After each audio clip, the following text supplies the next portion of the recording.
महाराष्ट्र शासनाकडून पोलीस भरती घेण्यात येत आहे। छत्रपती संभाजीनगर शहरामध्ये देखील आज पोलीस भरती करणाऱ्या विद्यार्थ्यांची मैदानी चाचणी घेण्यात येणार होती, पण मुख्यमंत्री एकनाथ शिंदे यांचा दौरा असल्यामुळे मनुष्यबळ कमी पडतं असं कारण सांगून विद्यार्थ्यांची पोलीस भरती आज रद्द करून ती नंतर घेण्यात येणार आहे। तर या ठिकाणी जे विद्यार्थी आले आहेत त्यांच्याशी आपण बातचीत केली आहे, बघूयात त्यांच्या नेमक्या काय समस्या आहेत, त्यांना काय वाटतंय ते। मी अकोला जिल्ह्यावरून आलेलो आहे। अकोला जिल्ह्यावरून महान या गावावरून आलेलो आहे। मला याला इथं 300 किलोमीटर दूर पडते आणि मला येण्याचा खर्च 2000 रुपये येते।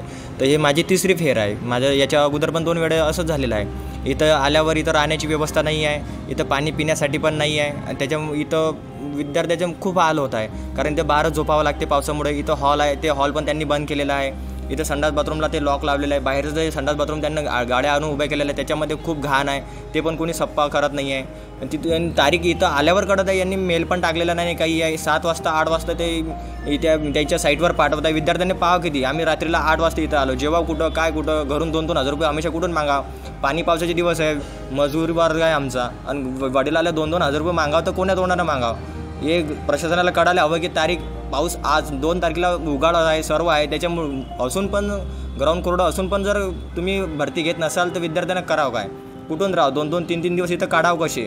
एक तर तुम्ही राहण्याची व्यवस्था केलेली नाही, सर्वात मोठा विषय म्हणजे तो। बाकीचं खाण्यापिण्याचा विद्यार्थी काही करणार, पण राहायलाच तुम्ही जर बाहेर झोपायला इथं तर विषय नाही ना। इथं थोडंसं काहीतरी पावसाचा सहारा घेऊन जर झोपायची पण व्यवस्था नाही केलेली आहे। मी यवतमाळ जिल्ह्यावरून आलेलो आहे। मी 22 तारखेला पण आलते त्याची 22 तारखेला आलतो, पावसामुळे ग्राउंड कॅन्सल झालं आणि मी पुन्हा कॅन्सल झालं तर 5 वाजता संध्याकाळी नोटीस लावली आणि तर मी 23 तारखेला पण आलतो, त्या दिवशी पण ग्राउंड घ्या म्हटलं तर घेतला नाही। आणि मी 2 तारखेला दिली होती मला तारीख, कालच्या डेटमध्ये आजच्या डेटमध्ये 2 तारीख आहे, तर मी आज पण ग्राउंड कॅन्सल झालेला आहे। आता आम्हाला 3 तारीख दिली। खाण्याची व्यवस्था आम्ही याच्याशी झोपलेलो आहे, बघू शकता तिथं मुलं आहे, तिथं झोपलेलं आहे। जेवणाची व्यवस्था आता कन्फर्मेशन तर माहीत नाही, पण दिलं कोणतरी।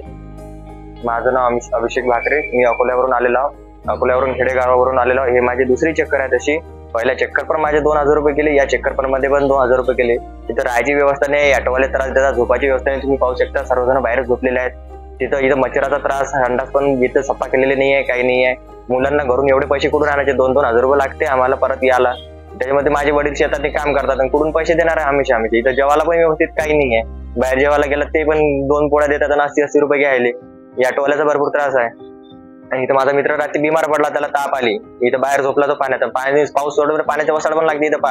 रातभर बसून तर राहायचं काम पडलं इथं कोपरा धरून, कारण इथं बाहेर पाणी येते आणि इथं पाणी प्यायला पण त्यांना हे केलेलं नाही आहे, बॉटला विकत घ्यावं लागते। इथं स्टॅफ पण व्यवस्थित हे करते आणि कोणी आणून विचारलं पण नाही आहे इथं की तुम्हाला राहिले आहे काही विचारलं नाही आहे। बाकीच्या शेतीसारखं खूप अवघड हे सध्या हे चालू आहे। इथं आल्यावर त्यांना विचारलं पण ते काही बोलायलाच तयार नाही, काय सांगायलाच तयार नाही। तिथं बोर्ड लावून दिलेले आहे फक्त त्यांनी की ज्याचा 2 तारखेला होतं त्यांचा 3, 4, 5 कधी पण येऊ शकता। आता एवढं लांब आल्यावर परत जावं कसं, परत जायला आम्हाला 8-8, 10-10 घंटे लागते। त्याच्यामुळे बस पण नाही आहे, ट्रेन पण हे पण नाही आहे, सर्व लेट चालते।